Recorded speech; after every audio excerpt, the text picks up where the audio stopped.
जय श्री राम, जय श्री महाकाल। आप लोगों के इतने कमेंट्स थे वरुण बेवरेजेस को लेके, तो ये वाला वीडियो तो बनना ही था। बहुत सारे लोगों ने कमेंट किया था। ये शेयर अपने हाई से काफ़ी हद तक नीचे आया है, बट ये बहुत ज़्यादा टूटा नहीं है।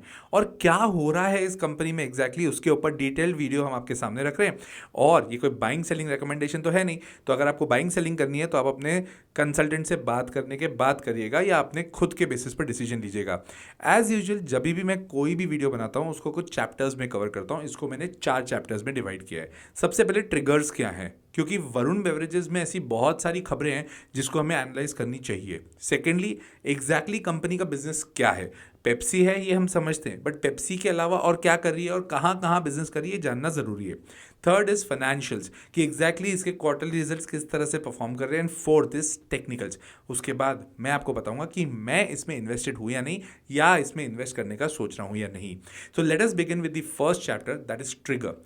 सबसे पहला ट्रिगर यह है कि जितने भी ब्रोकरेज हाउसेज हैं उन्होंने इसके ऊपर बाइंग रिकमेंडेशन दिया है, जिसमें सबसे पहला आता है जेएम फाइनेंशियल्स, जो कहता है कि 38% तक ये शेयर आगे बढ़ सकता है और 38% का आपको बेनिफिट मिल सकता है। दूसरा, जेफरीज ने भी ऐसा ही कहा है। जेफरीज ने कहा था 7 मार्च को, मतलब करीब करीब 10-12 दिन पहले, 56% का इसमें अपसाइड इनको दिखता है। दैट मीन्स जब ब्रोकरेज हाउसेस को इसमें कुछ अच्छा पॉजिटिव दिखता है तो मार्केट में थोड़ा पॉजिटिव इंटेंट तो होता है, इसमें कोई डाउट नहीं है। रही बात, प्राइस अर्निंग रेशो इनका एज ऑफ नाउ है 60 पे, जबकि इंडस्ट्री का प्राइस अर्निंग रेशो 28 पे है। तो वहाँ से अगर मैं देखूँ ना, थोड़ी ओवर वैल्यूड लगती है। एफएमसीजी की एक दिग्गज कंपनी है। अगर मैं एफएमसीजी का आपको मार्केट कैप के हिसाब से बाइफर्केशन करूँ तो टॉप 5 कंपनीज में ये कंपनी आती है वरुण बेवरेजेस की, जो कि बेसिकली पेप्सी का एक फ्रेंचाइजी है जो इंडिया में पेप्सी बनाती है। तीसरा पॉइंट हमें यह समझना बहुत जरूरी है कि ग्लोबल सेंटीमेंट्स अभी काफ़ी खराब है, तो ऑटोमेटिकली इस कंपनी के ऊपर भी थोड़ी गाज तो गिरेगी।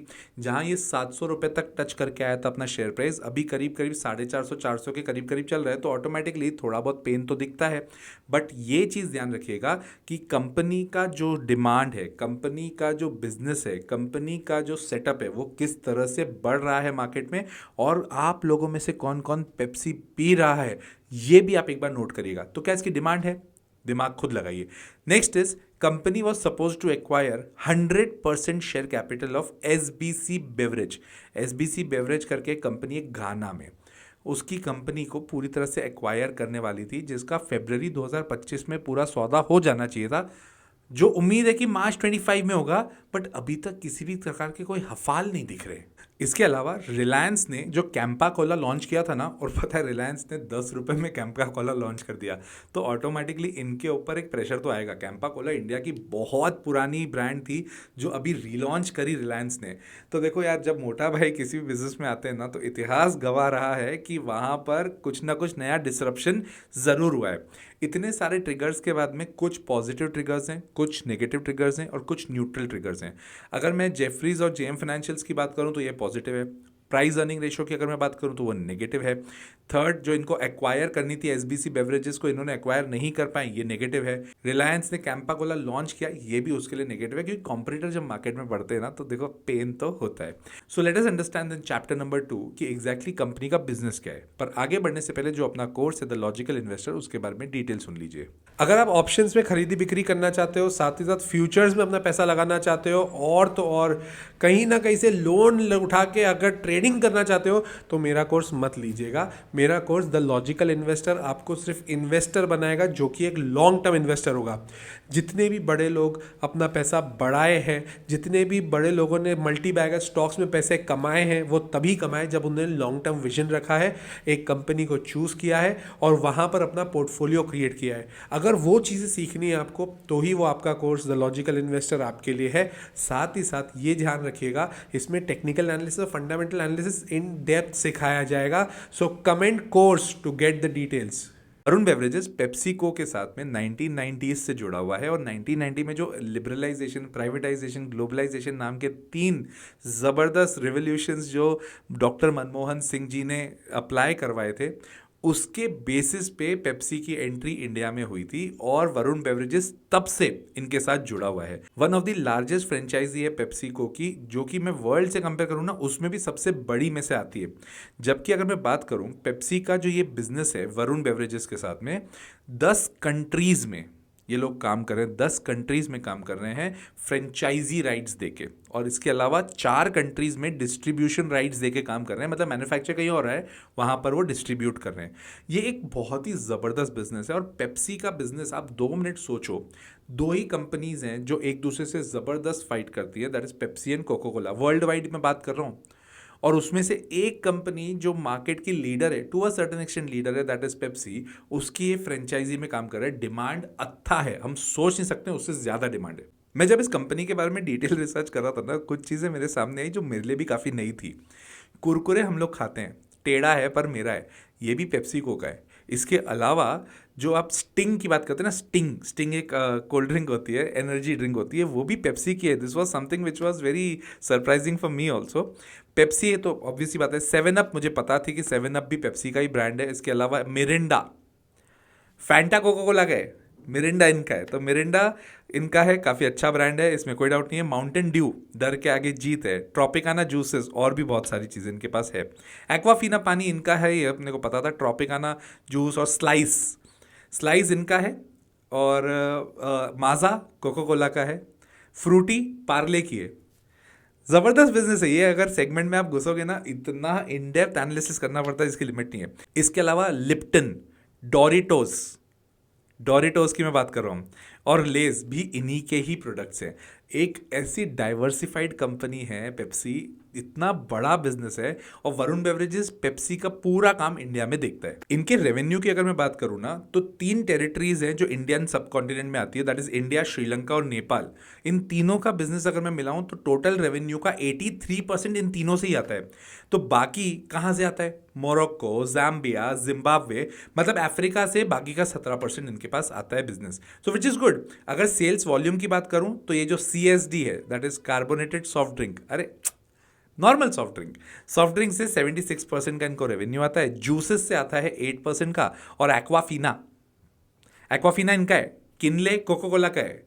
बिस्लेरी का ही है, और बेली पार्ले का है।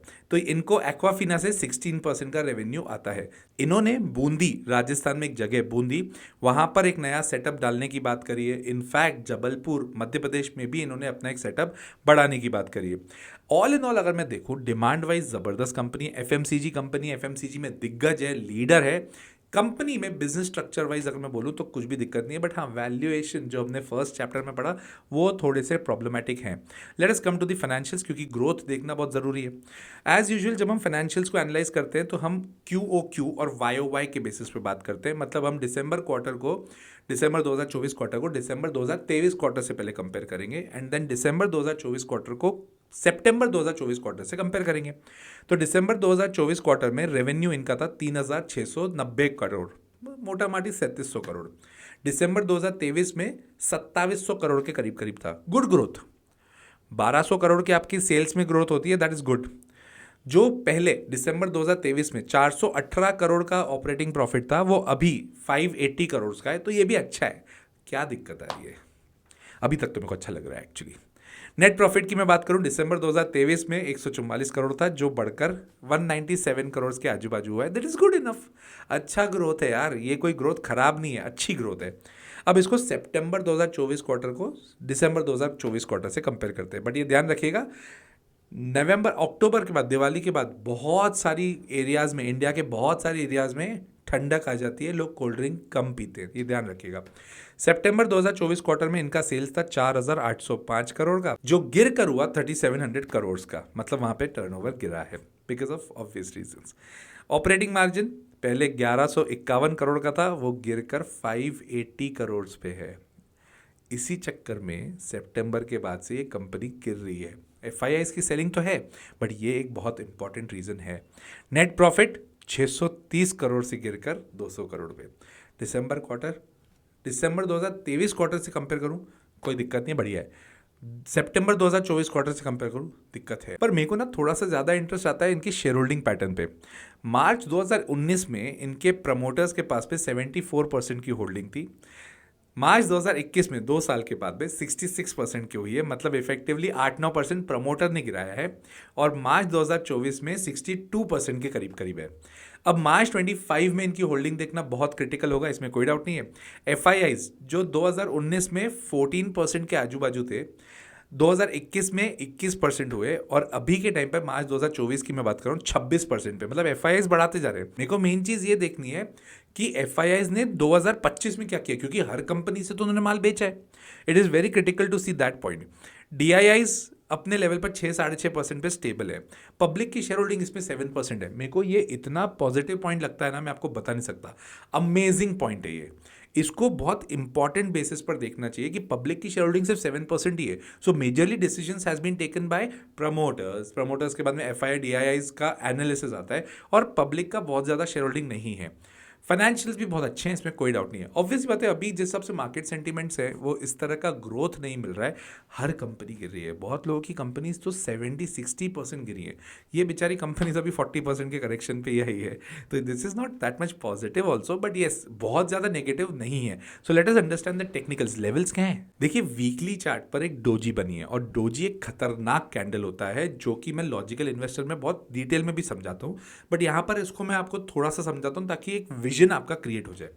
एक बुलिश कैंडल आई है, उसके बाद डोजी आई है। अब अगर इस हफ्ते ये डोजी को क्रॉस करके अगर मार्केट ऊपर जाता है, लेवल वाइज भी अगर मैं बताऊं 490 के नीचे नहीं जाना चाहिए। अगर 490 के नीचे गया तो दिक्कत आएगी। अदरवाइज जिस हिसाब से ट्रेंड है ये यहाँ से बढ़ना ही चाहिए, क्योंकि डोजी के बाद अगर इस हफ्ते वरुण बेवरेजेस ने क्लोजिंग जो दी वो पॉजिटिव क्लोजिंग दी, तो ये चीज़ बढ़ जाएगी। अच्छी कंपनी है, स्ट्रॉन्ग कंपनी है। एज ऑफ नाउ मैं अभी इन्वेस्टेड नहीं हूँ। मैं इन्वेस्ट करने का ज़रूर सोचूंगा, आगे ना पीछे जाके ज़रूर करूंगा, but as of now I am waiting for market sentiments to go more positive, then we will invest in this company. I hope कि आपको मेरा कंटेंट अच्छा लगता है, और आपको अगर अच्छा लग रहा है तो लाइक कर दो यार वीडियो, सब्सक्राइब कर दो चैनल, और तो और कमेंट करके मुझे ज़रूर बताओ आपको और कौन सी कंपनी पर डिटेल एनालिसिस वीडियो चाहिए, मैं ज़रूर बनाऊंगा। ये भी ऐसे ही बना है, पर शेयर करना मत भूलना अपने दोस्तों के साथ, टिल देन जय श्री राम, जय श्री महाकाल।